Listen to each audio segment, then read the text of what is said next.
Dans cette vidéo, vous allez savoir comment vous pouvez sécuriser au maximum votre compte email Yahoo. En fait, un compte email contient beaucoup d'informations personnelles et privées sur lesquelles des cybercriminels souhaiteraient mettre la main. C'est pour cette raison que Yahoo a mis en place, comme Google, comme Hotmail, en fait une procédure qui permet de minimiser le plus possible les risques d'usurpation de votre messagerie. Autrement dit, il va devenir extrêmement compliqué à une personne de pouvoir récupérer votre compte email et les informations qui se trouvent dans votre boîte aux lettres si vous mettez en place cette procédure. Si vous ne mettez pas en place cette procédure, au contraire, il est malheureusement assez facile, relativement facile, de récupérer le compte et même le mot de passe d'une adresse email. Pour ça, en fait, il existe plusieurs procédés. Vous avez des procédés qui sont assez répandus, malheureusement, comme par exemple les Wi-Fi des hôtels-restaurants qui peuvent être interceptés, c'est-à-dire toutes les connexions Wi-Fi que vous faites dans un hôtel, un restaurant, un lieu public peuvent être éventuellement interceptées. Il peut y avoir aussi de faux Wi-Fi, c'est-à-dire que le cybercriminel met en place en fait une zone de connexion Wi-Fi, comme si elle existait pour de vrai. Il récupère vos informations et derrière il renvoie en fait tout ce que vous lui avez envoyé à un vrai spot de connexion. Il existe aussi un autre mécanisme qui s'appuie en fait sur la présence d'enregistreurs de frappe ou keylogger en anglais pour pouvoir capter tout ce que vous saisissez sur un clavier et notamment évidemment les comptes et les mots de passe de vos adresses email. Donc pour se protéger de ces mécanismes-là, en fait, Yahoo a mis en place une sécurité que je vous invite fortement à activer.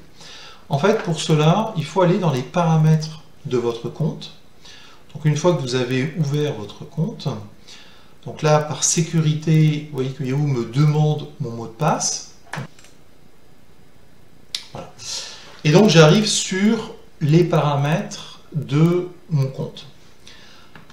Parmi ces paramètres, si vous descendez un petit peu, vous voyez apparaître dans la section connexion et sécurité, vous voyez configurer votre vérification secondaire de connexion.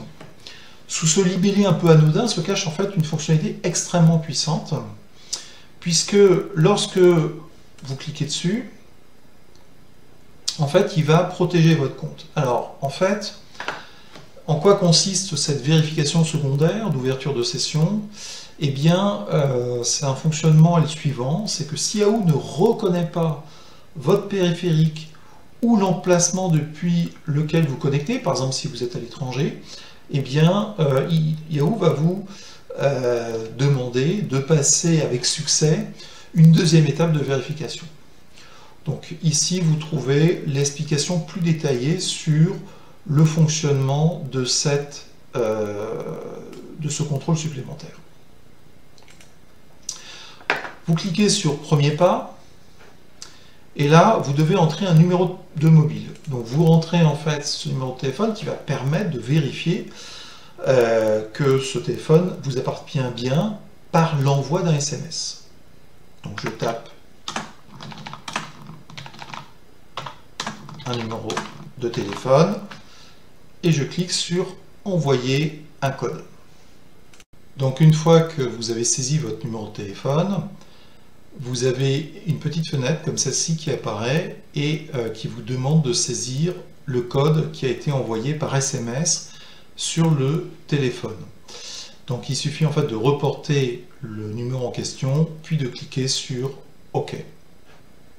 Très bien, donc si votre code que vous avez saisi est correct, en fait vous avez ce message vous disant que l'opération a réussi.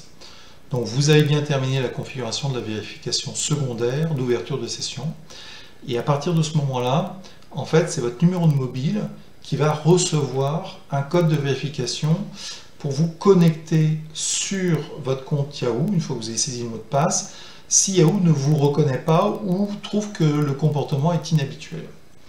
Alors, dans une autre vidéo, dans une vidéo précédente, vous avez vu comment vous pouviez mettre en place la vérification secondaire de connexion, qui est une couche de sécurité supplémentaire. Je vais me déconnecter. Voilà, je me déconnecte. Que pour être le plus proche possible des conditions réelles, je vais vider le cache d'Internet Explorer de façon à ce que lorsque je vais chercher à me connecter, Yahoo ne sache pas du tout qui je suis au départ. Donc je vais dans les options d'Internet Explorer, sécurité, et je vais demander à supprimer l'historique de navigation. Voilà, et notamment, ce qui est important, c'est de supprimer les cookies et données de site web. Donc je clique sur supprimer. Donc il a bien terminé la suppression de l'historique. Voilà, hop, je vais me remettre, voilà, comme ça.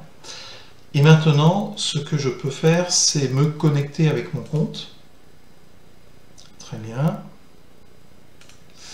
Je vais donc saisir mon compte et mon mot de passe, tout à fait normalement.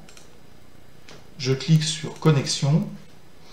Et là, voilà, il m'affiche en fait mon numéro de téléphone qui est masqué. Et en fait, je peux donc décider de recevoir par téléphone un SMS. Donc je vais le faire. Envoyer un code. Voilà, donc il me demande de... Je vais vérifier sur mon téléphone, mais j'ai dû recevoir le code en question. J'ai un code de vérification que je vais saisir. 91 19. Je clique sur vérifier le code. Très bien, voilà. Et donc j'ai pu me connecter. Ça, cette question a été posée parce que en fait Yahoo ne me connaissait pas, notamment il n'y avait pas de cookies déposés sur mon navigateur. Si je ferme à nouveau ma session, je vais me déconnecter. Voilà. Je vais me reconnecter une troisième fois et vous allez voir que cette fois-ci, je vais pouvoir être identifié sans avoir besoin de ressaisir ce fameux code. Donc je clique sur Mail, copier mon nom, copier le mot de passe, cliquer sur Connexion, et voilà. Et j'arrive directement donc sur l'ensemble de mes emails. Donc pour résumer, vous avez vu comment, grâce à un téléphone, vous pouvez sécuriser en fait l'accès à votre messagerie qui, encore une fois, contient beaucoup d'informations privées et confidentielles que vous ne souhaiteriez pas voir à la main d'un cybercriminel. Merci.